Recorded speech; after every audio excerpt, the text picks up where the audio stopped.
नमस्कार, आप देख रहे हैं हिंदी खबर एक्सप्रेस और मैं हूं मौली साहू। स्वागत करती हूं आपका हमारे आज के इस खास बुलेटिन में। चलिए शुरू करते हैं। सिद्धार्थनगर के डुमरियागंज मंदिर चौराहे पर भाजपा कार्यकर्ताओं ने AIMIM के राष्ट्रीय अध्यक्ष असाउद्दीन ओवैसी का पुतला फूंका गया। आक्रोशित भाजपा कार्यकर्ताओं ने असाउद्दीन ओवैसी मुर्दाबाद के नारे लगाए। भाजपा कार्यकर्ताओं के हाथ में तख्ती थी जिस पर लिखा था फिलिस्तीन की जय बोलने वाले की जगह जेल है। इस दौरान ओवैसी द्वारा संसद में जय फिलिस्तीन बोले जाने की कड़ी निंदा की गई। भाजपा नेता व जिला अध्यक्ष ब्लॉक प्रमुख संघ लवकुश ओझा ने कहा कि ओवैसी की कृत्य देश विरोधी है, जिससे पूरे भारतवासियों के दिलों पर गहरी ठेस पहुंची है। संवैधानिक मूल्यों के आधार पर ओवैसी की सदस्यता तुरंत समाप्त करके उनके खिलाफ कठोर कार्यवाही की जानी चाहिए।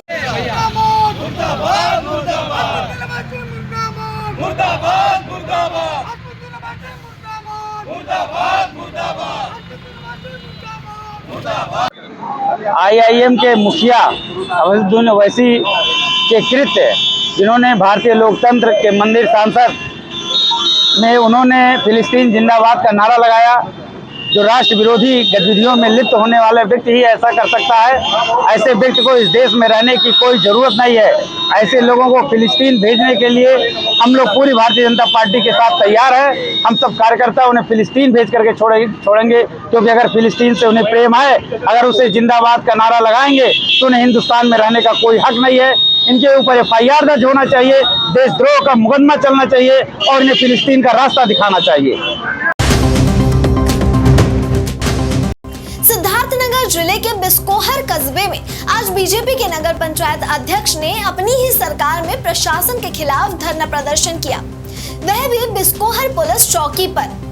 इस पूरे मामले की बात करें तो बिस्कोहर कस्बे के मालवीय नगर में स्थित में एक सार्वजनिक कुएं पर विशेष समुदाय का एक व्यक्ति कब्जा करके 27 जून को पटवाने लगा, जिसकी जानकारी होते ही नगर पंचायत अध्यक्ष व कर्मचारी मौके पर पहुंचे और पुलिस को सूचित कर इसे रोकने की बात कही। मौके पर पहुंचे पुलिस कर्मियों ने आश्वासन दिया कि सार्वजनिक कुएं पर कब्जा नहीं करने दिया जाएगा, लेकिन रात में इस कुएं को फिर पटा जाने लगा, जिसकी जानकारी सुबह होते ही नगर पंचायत अध्यक्ष विभागीय कर्मचारियों के साथ वहां पहुंचे और पुलिस को जानकारी दी। मौके पर पहुंचे पुलिस कर्मियों से इस मामले को लेकर जमकर कहासुनी हुई। इस घटना को लेकर जब हमने अजय गुप्ता से बात की तो उन्होंने पुलिस कर्मियों पर आरोप लगाते हुए कहा कि इस सार्वजनिक कुएं पर पुलिस प्रशासन की मिली भगत से कब्जा हो रहा था। जब बीते कल पुलिस ने कहा कि कब्जा नहीं होने देंगे तो रात में किसकी शाह पर कुआं पटा जाने लगा।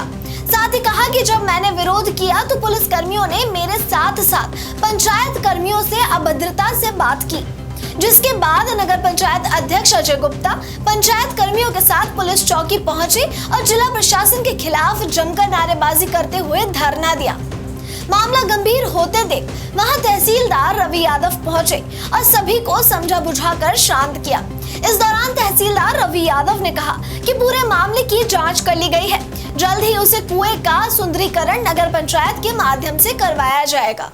हाँ सर, आज जो है बिस्कोहर चौकी पर जो है यहाँ के कर्मचारियों और नगर अध्यक्ष ने धरना दिया था। आप यहाँ हैं, पूरा मामला क्या था? मामले का संज्ञान चेयरमैन साहब और चौकी प्रभारी और SHO साहब ने मुझे दिया है। एक आबादी के बीच में कुएं के लेके विवाद था सुंदरीकरण के, इसको मौके पे हम और चेयरमैन साहब और थाना प्रभारी मौके पे गए हैं। पक्ष विपक्ष दोनों को उपस्थिति में अभी यथास्थिति बनाने का हम लोगों ने निर्देश दिया है और शीघ्र ही हम लोग नियमानुसार उसमें कार्रवाई करके उसको निस्तारित कर दिया जाएगा और चेयरमैन साहब के सहयोग से उसका सुंदरीकरण करा जाएगा। विगत दिनों नरेंद्र देव कृषि विश्वविद्यालय कुमारगंज MSc छात्र के आत्महत्या के प्रकरण को लेकर अखिल भारतीय विद्यार्थी परिषद के पदाधिकारी ने की प्रेस वार्ता।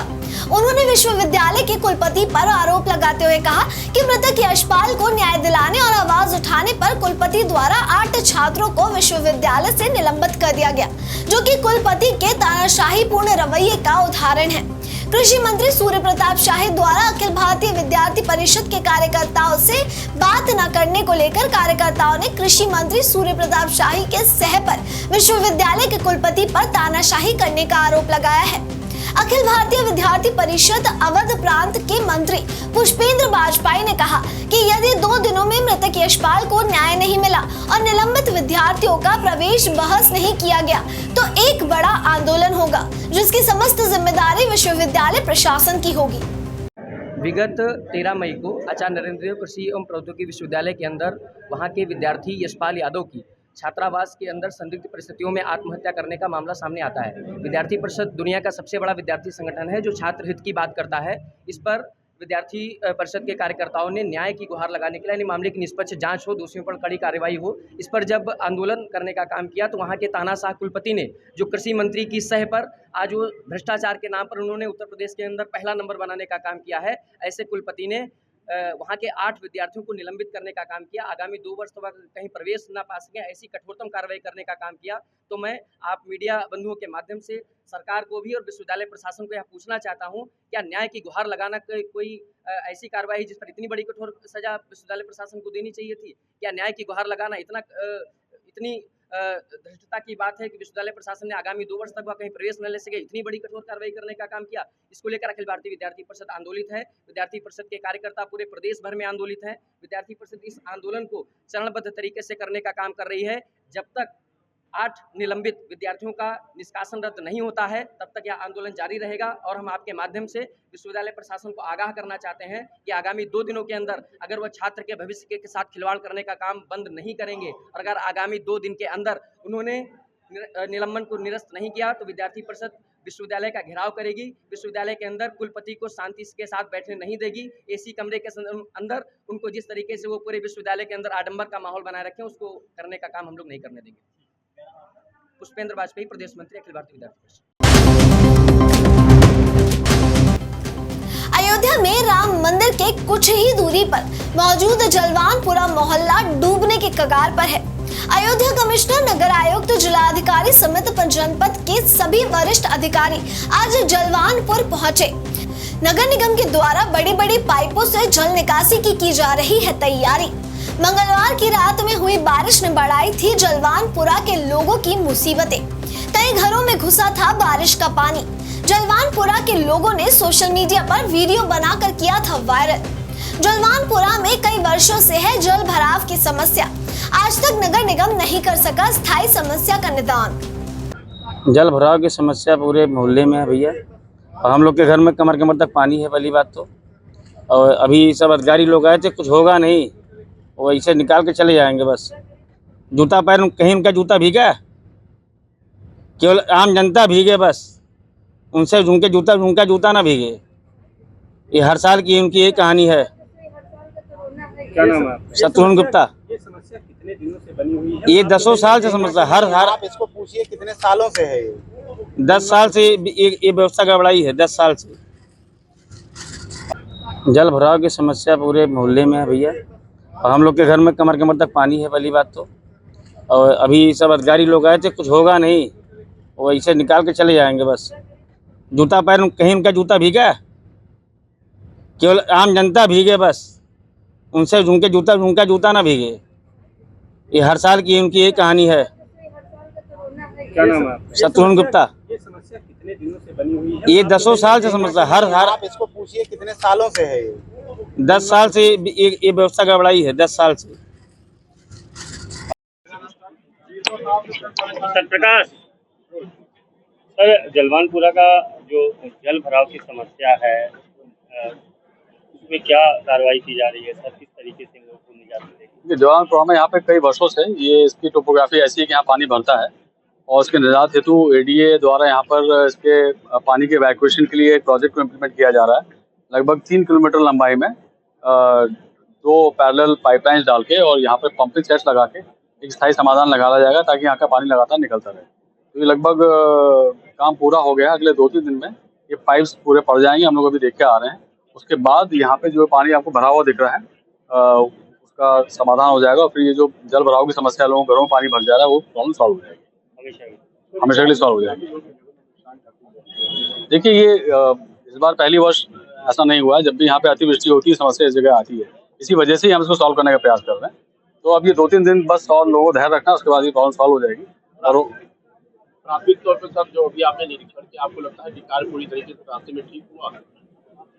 पाइपलाइन का काम तो ठीक हुआ है, कुछ जो उसके ऊपर सीसी रोड बनी है उसमें कुछ फिनिशिंग इश्यूज है, उसको मैंने सही करने के लिए कहा है।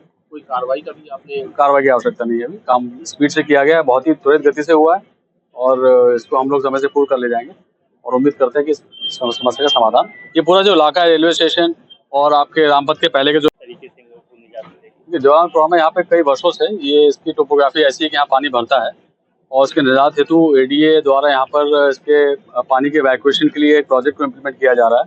लगभग 3 किलोमीटर लंबाई में 2 पैरेलल पाइपलाइंस डाल के और यहाँ पे पंपिंग सेट्स लगा के एक स्थायी समाधान लगाया जाएगा ताकि यहाँ का पानी लगातार निकलता रहे। तो ये लगभग काम पूरा हो गया, अगले 2-3 दिन में ये पाइप्स पूरे पड़ जाएंगे, हम लोग अभी देख के आ रहे हैं। उसके बाद यहाँ पे जो पानी आपको भरा हुआ दिख रहा है उसका समाधान हो जाएगा और फिर ये जो जल भराव की समस्या लोगों घरों में पानी भर जा रहा है वो प्रॉब्लम सॉल्व हो जाएगी, हमेशा के लिए सॉल्व हो जाएगी। देखिए ये इस बार पहली वर्ष ऐसा नहीं हुआ है, जब भी यहाँ पे अतिवृष्टि होती है समस्या इस जगह आती है, इसी वजह से ही हम इसको सॉल्व करने का प्रयास कर रहे हैं। तो अब ये 2-3 दिन बस और लोगों को धैर्य रखना, उसके बाद ये प्रॉब्लम सॉल्व हो जाएगी। और प्राथमिक तौर पर सर जो अभी आपने निरीक्षण किया, आपको लगता है कि कार्य पूरी तरीके से रास्ते में ठीक हुआ है? पाइपलाइन का काम तो ठीक हुआ है, कुछ जो उसके ऊपर सीसी रोड बनी है उसमें कुछ फिनिशिंग इश्यूज है, उसको मैंने सही करने के लिए कहा है। कोई कार्रवाई का भी आपने? कार्रवाई की आवश्यकता नहीं है, अभी काम स्पीड से किया गया है, बहुत ही त्वरित गति से हुआ है और इसको हम लोग समय से पूर्ण कर ले जाएंगे और उम्मीद करते हैं कि इस समस्या का समाधान, ये पूरा जो इलाका है रेलवे स्टेशन और आपके रामपथ के पहले के जो इलाका है जलवानपुरा इलाका का।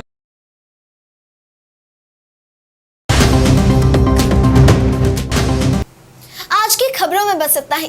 देखते रहिए हिंदी खबर एक्सप्रेस। धन्यवाद।